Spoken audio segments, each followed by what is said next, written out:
Gibran adalah presiden yang sah. Gibran adalah presiden yang sah.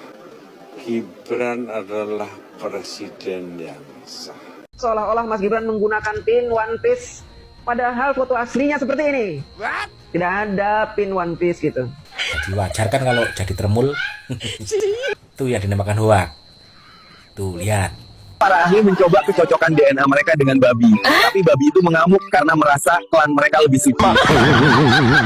Kalau yang dibilang duri dalam daging, yang kayak begini-begini nih. Kalian itu udah ketahuan, bukan pendukung Pak Prabowo. Kalian pendukung Pak Jokowi ya Noni. Dulu bagaimana dan seperti apa menghujat, menghina Pak Prabowo, tapi karena harta, karena jabatan, karena kekuasaan, akhirnya partai lu makan muntahannya sendiri dengan malah mendukung Pak Prabowo. Assalamualaikum warahmatullahi wabarakatuh. Kembali lagi di channel Prayoga Muhammad.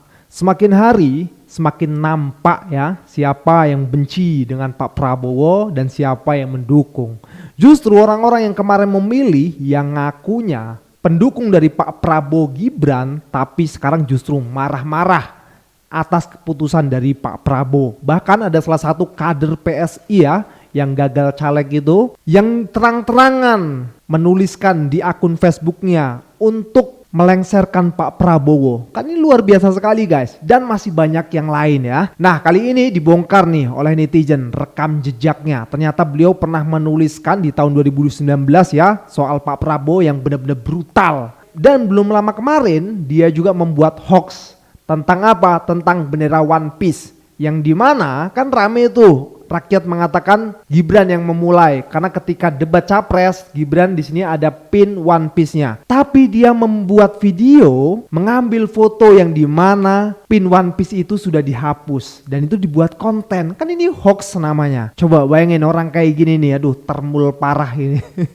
Kacau, tapi nggak apa-apa lah ya, momen ini justru baik untuk pemerintahan Pak Prabowo. Jadi Pak Prabowo bisa melihat, bisa melek dan tahu siapa yang sebenarnya mendukung dan siapa yang sebenarnya ingin menjatuhkan. Kita lihat videonya. Ketika muncul bendera One Piece yang dituduh Mas Gibran, kalian buat berita-berita hoax seolah-olah Mas Gibran menggunakan pin One Piece, padahal foto aslinya seperti ini. Tidak ada pin One Piece gitu. Suka membuat hoax. Pendukung. Wah. Sebenarnya siapa sih cewek ini? Nih, dia adalah caleg gagal dari Partai Gajah. Jadi wajar kan kalau jadi termul. Soal pin yang dipakai putra mahkota ini, apakah benar-benar hoak? Nih, tuh yang dinamakan hoak. Tuh lihat, tuh hoak. Terus dari mana sumber awal bendera itu berkibar? Nih.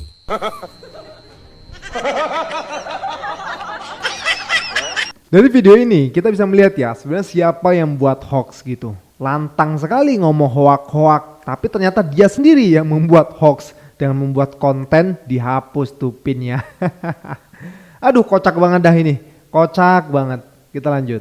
Anies pakai topi One Piece dikelilingi oleh orang-orang yang ada di komunitas One Piece, dan itu dicocok logiin kalau Anies adalah inisiator dari gerakan bendera One Piece yang dikibarkan di hari kemerdekaan. Lucu. Gak apa-apa sih, berarti secara langsung tuh Pak Anies diakui sebagai tokoh perlawanan terhadap pemerintah yang korup. Nah lu gak bahas tuh waktu Gibran pakai pin One Piece di acara debat cawapres. Kenapa nggak dibahas? Ya karena komunitas One Piece juga nggak mau ngakuin Gibran kalau bagian dari penggemar cerita One Piece. Karena apa? One Piece ini alur ceritanya menentang pemerintah yang korup, pemerintah yang ada nepotisme dalamnya, pemerintah yang mengadakan pandemi untuk mencari keuntungan, merusak lingkungan dengan tambang-tambang ilegal. Nah, kenapa Gibran tidak dibahas oleh komunitas One Piece? Karena Gibran adalah salah satu bentuk nepotisme yang dilawan dalam cerita One Piece, ya kan? Jadi gue mah gak masalah lu mau cocok logiin Anies jadi inisiator, gak masalah ya kan. Itu mah urusan lu sama kedongan lu aja. Dari Agustusan sangat jauh. Bahkan Wapres Gibran dalam kampanyenya, kalau kalian lihat pakai dalam debat kampanye nih yang sangat Indonesia sekali, pakai simbol Joy Roger di bajunya. Jadi pertanyaannya siapa yang makin mempopulerkan Joy Roger? Iya, Mas Gibran gitu loh. Betul. Jangan-jangan itu jadi makin rame. Tapi di mana riuhnya? Bagi saya riuhnya adalah ketika pemerintah, pejabat ya, ada anggota DPR, ada wakil ketua DPR, ada Menko Polhukam, merespon berlebihan. Merespon bahwa ini makar, ini memecah belah bangsa, ini adalah tindak pidana. Padahal mereka hadir dengan penuh cinta kepada Indonesia. Betul. Gimana Pak hasil penelitiannya? Belum diketahui mereka ini binatang jenis apa, tapi ketololannya bisa jadi wabah untuk negara. Terakhir, para ahli mencoba kecocokan DNA mereka dengan babi. Tapi babi itu mengamuk karena merasa klan mereka lebih suci. Biasanya congor mereka bergerak dan berkoar dengan murni tanpa melibatkan otak sama sekali. Maka harus dibina. Ya harus dibina, dibinasakan dari negeri ini sebelum wabah tololnya menguap dan meluas jadi polusi. Aduh, Tirmul. Ya, gue nggak tahu ini videonya siapa, tapi keren banget ini ya. AI ya teman-teman semua. Menjelaskan soal Tirmul gitu ya. Aduh, kocak banget dah. Jadi teman-teman semua, sebenarnya kita itu fokus ya untuk mendukung Pak Prabowo, mendukung pemerintahan Pak Prabowo itu dengan cara apa? Maksudnya mendukung kalau keputusan itu benar, pro dengan rakyat, pro dengan kesejahteraan rakyat gitu loh. Tapi kalau misalnya putusan dari Pak Prabowo itu tidak pro rakyat ataupun malah justru menyusahkan rakyat, ya harus dikritisi, harus dikritik gitu loh. Jadi membela tapi bukan membela buta. Jangan sampai kayak Tirmul, membelanya buta. Salah benar pokoknya didukung. Giliran belasana yang membuat sesuatu statement yang tidak jelas, nggak mau dia ngeritik. Tapi sekalinya Pak Prabowo membuat keputusan seperti itu, langsung tuh ngamuk semua. Kan parah ini namanya, mendukung buta. Nah sekarang lihat nih rekam jejak digital si gagal caleg itu, kita lihat. Nah, sekarang baru paham kan lo pade, siapa yang ada duri dalam daging. Kalau yang dibilang duri dalam daging, yang kayak begini-begini nih, ya enggak? Kalau kita begini, udah dibilang makar kita, ya enggak? Tapi nggak tahu di antar kelanjutannya. Tapi yang lucu ya guys, ini yang lucunya nih. Partai 1, mau goyang biang-biangnya partai. Udah gitu mau ngegas nggak pakai rem. Gila lo. Sepeda listrik mau lawan moge. Nah sepeda listrik cuma sampai komplek doang, nggak bisa keluar. Mau lawan moge. Aduh. Maaf, Mbak yang kemarin nyalek ya. Oh gagal. Lah iya gagal lah. Orang 1, Men. Gua ngetek akunnya Gerindra. Admin Gerindra. Gua mau nanya, apa benar katanya Jati Erna Sahara, caleg PSI sama kader PSI dari Jawa Timur, influencernya idola gua juga, ya kan? Katanya Pak Prabowo nggak punya burung. Bener kagak? Tuh, sampai akunnya ditutup, ya kan? Sampai dia kayak bilang katanya mau ngelengserin Pak Prabowo. Yang jelas-jelas saya nih, mau ngelengserin bagaimana? Mau kudeta? Apa bagaimana? Kita tes saya dulu 3 matra bagaimana? Anak-anak PDIP, anak-anaknya Abah, sama anak-anak Jenderal Prabowo, ya, ketemu sama pasukan relawan berani mati, yang dulu katanya 20.000, bagaimana? Kita ketemuan aja ngopi-ngopi, iya gak? Bener kagak? Yang gue tahu kan gue ketua umum DPP, pendukung garis keras. Yang gue tahu sih, yang 20.000 itu goib semua, sama kayak SMK dulu, sama janji 10 juta lapangan pekerjaan, goib semua, bener kagak?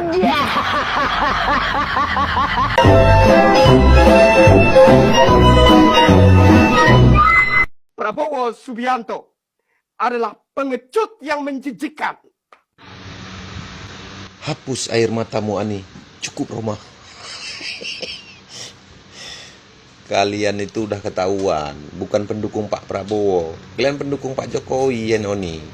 Aku sudah bilang sama teman-teman, kau dulu bagaimana pura-pura menjadi pendukung Pak Anies ke Jakarta. Ditampung sama kawan aku, dikasih cekean kau, dikasih makan kau di sana. Memang jiwa kalian jiwa pengkhianat ya Noni. Sekarang kalian caci maki Pak Presiden, nanti ditangkap nangis. Kamilah jiwa nasionalis, bukan kalian ya Noni. Udah ketahuan belang kalian. Satu persatu kalian akan habis. Cukup Roma, cukup. Kalian ini Pak Tom Lembong dibebaskan, Pak Tom Lembong mendapatkan abolisi seperti orang kebakaran bulu pantat ya.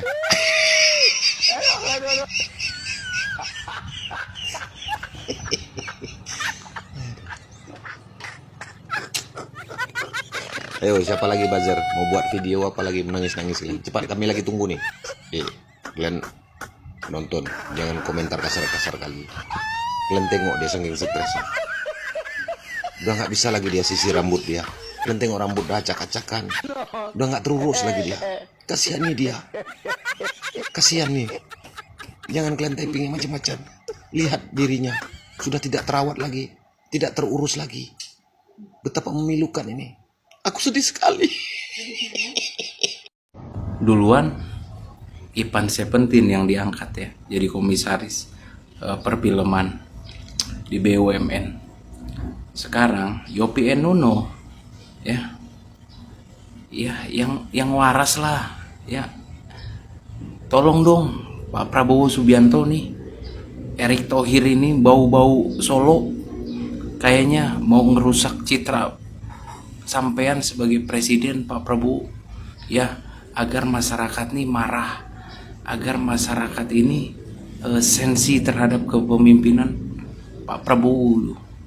Kalau menurut hemat saya nih ya, tim 8 ataupun orang-orang terdekat Pak Prabowo ya, lihatlah BUMN ini nggak ada kemajuan tuh BUMN di tangan Erick Thohir ya.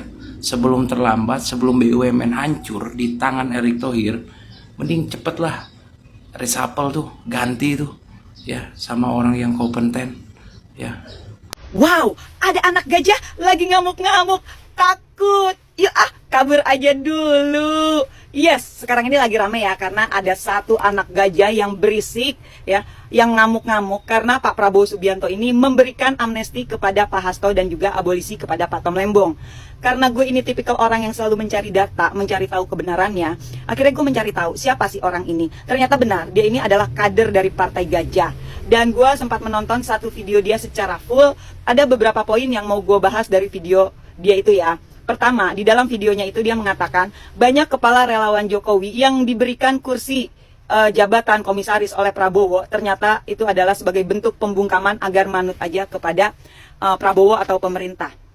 DJ, di video tersebut lu juga mengatakan bahwa katanya partai lu gitu ya dan pendukungnya Jokowi ini kan sangat militan ya kepada sosok Jokowi dan Gibran. Nah, simple aja. Kalau emang Pak Prabowo memberikan kursi jabatan kepada kepala relawan, kepada orang-orang di partai lu, nah tinggal dicopot jabatan mereka, serahkan kembali kepada Pak Prabowo Subianto jabatan itu.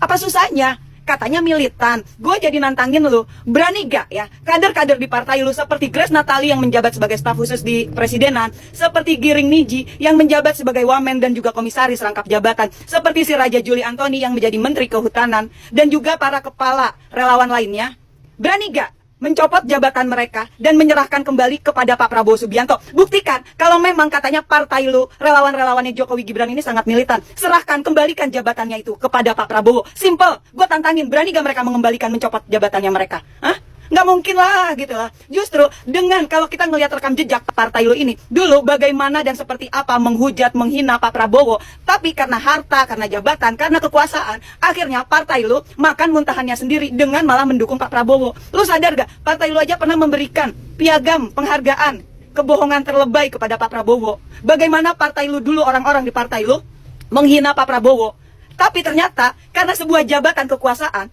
ya, mereka makan muntahannya sendiri.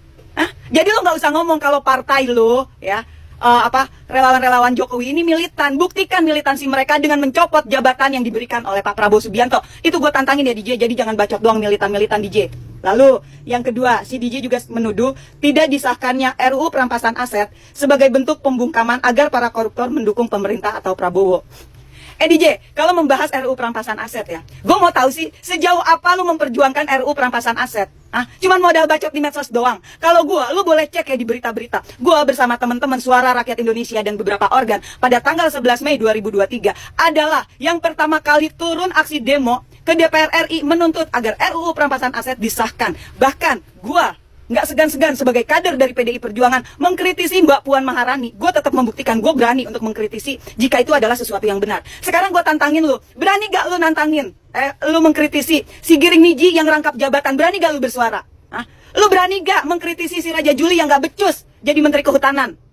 Lu berani gak mengkritisi itu? Gue yakin lu gak akan berani, DJ. Katanya lu ini pemberani, lu gak takut sama siapa-siapa. Buktiin, lu perintahin tuh ya si Giring Niji, Grace Natali, Raja Juli Antoni, copot jabatannya jika memang militansinya Jokowi Gibran. Paham lu, DJ? Lalu si DJ juga ngomong tidak akan membela Prabowo dengan narasi rakyat yang ngomel-ngomel ataupun apapun itu.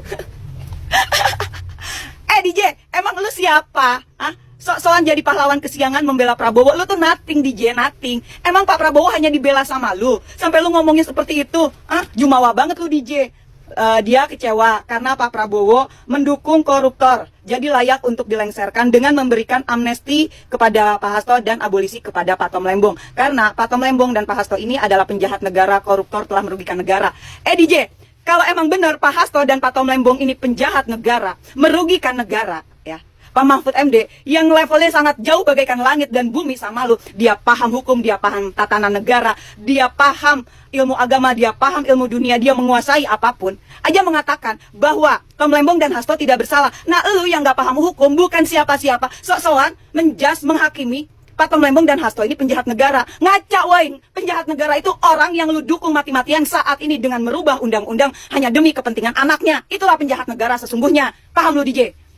Lalu, nih ada lagi ya, si DJ ini ngomong, DJ bergerak karena nurani dan jiwa pejuang di dalam darah saya. Karena kakek buyut saya adalah pejuang, saya bukan pengkhianat. DJ, nggak usah sombong begitulah, kakek buyut lu pejuang ya. Gue, yang kakek buyut gue, pernah satu sel dengan Bung Karno di Digul aja. Nggak gede bacot kayak lu. Yang Ibu Inggit Garnasi itu, teman baik. Ya, nenek buyut saya saat di Bandung, teman main tenis aja nggak gede bacot kayak lu, DJ. Gue nggak keluar-keluar, tapi darah pejuangnya gue buktikan. Ya, nggak perlu keluar-keluar, gue buktikan dengan gue bergabung dengan di PDI Perjuangan, partai dengan ideologis Bung Karno, partai dengan marwahnya Bung Karno. Itu gue buktikan dengan masuk di PDI Perjuangan, bahwa gue akan berjuang bersama PDI Perjuangan, menjaga NKRI, menjaga demokrasi, menjaga konstitusi. Sementara lu katanya akan menjaga negara ini, tapi buktinya lu malah mendukung orang yang jelas-jelas bersalah, orang yang jelas-jelas merubah satu undang-undang hanya demi kepentingan anaknya. Bahkan level PBB sendiri pun mengatakan perbuatan itu salah. Ya, keputusan MK nomor 90 itu juga salah. Lu bayangin level PBB aja mengkritisi, lu malah membela. Mana yang katanya DJ akan terus bersuara jika ada hal-hal yang membahayakan negara. Bullshit lu, DJ, bullshit. Ya, buktinya lu malah membela orang yang salah kok. Lalu ada lagi, dia juga ngebahas DJ sangat berbahaya untuk Pak Prabowo karena DJ bisa mempengaruhi seluruh rakyat Indonesia yang masih waras. Lah, lu sendiri aja nggak waras, gimana lu mau mempengaruhi rakyat Indonesia yang waras, DJ? Jadi bikin waras dulu otak lu ya, DJ. Lagian lu siapa? Lu punya kekuatan apa? Lu punya basis massa kah? Lu punya kekuasaan kah? Lu punya jabatan kah? Enggak, lu bisa mempengaruhi seluruh rakyat Indonesia. Sombong kali kau, DJ, pongas sekali kau, DJ. Ya, aduh, lu tuh ya, dari video lu ini, lu merasa bahwa diri lu ini paling militansi kepada Pak Jokowi. DJ, lu tahu siapa gue? Novi Bule yang pernah bersiteru dengan Rocky Gerung. Gue mau tahu, segimana sih perjuangan lu, pembelaan lu kepada seorang Jokowi? Apakah lu pernah seperti gue ketika membela Jokowi sampai gue mau dipersekusi oleh pendukungnya Rocky Gerung, sampai rumah gue mau dikepung? Apakah lu sampai melakukan itu? Pembelaan lu, perjuangan lu membela Jokowi, DJ? Gue rasa enggak. Coba buktiin kalau memang lu memperjuangkan Jokowi. Gue yang udah berjuang buat Jokowi mati-matian aja, ya, gue bisa berpikir waras bahwa apa yang dilakukan Jokowi itu salah. Dan satu lagi, DJ, lu, tata bahasa lu, hujatan lu kepada Pak Prabowo ini sangat enggak layak dan enggak pantas. Apalagi lu menggunakan hijab. Gue saranin lepas hijab lu, daripada cara bahasa lu seperti ini. Lu tidak mencerminkan diri dengan pakaian hijab lu, ya. Orang-orang seperti lu lah yang akhirnya merusak agama Islam. Lu berhijab, tapi tata bicara lu, komunikasi lu, omongan lu yang keluar dari mulut lu, itu semua gila, sangat bertolak belakang dengan apa yang diajarkan oleh agama. Lu katanya berteman dengan malaikat, tapi hati lu iblis. Mendingan gua yang bertato, ngerokok, walaupun gua bergaul dengan iblis, wajar gua kayak iblis, tapi minimal gua nggak seiblis lu, DJ. Paham lu?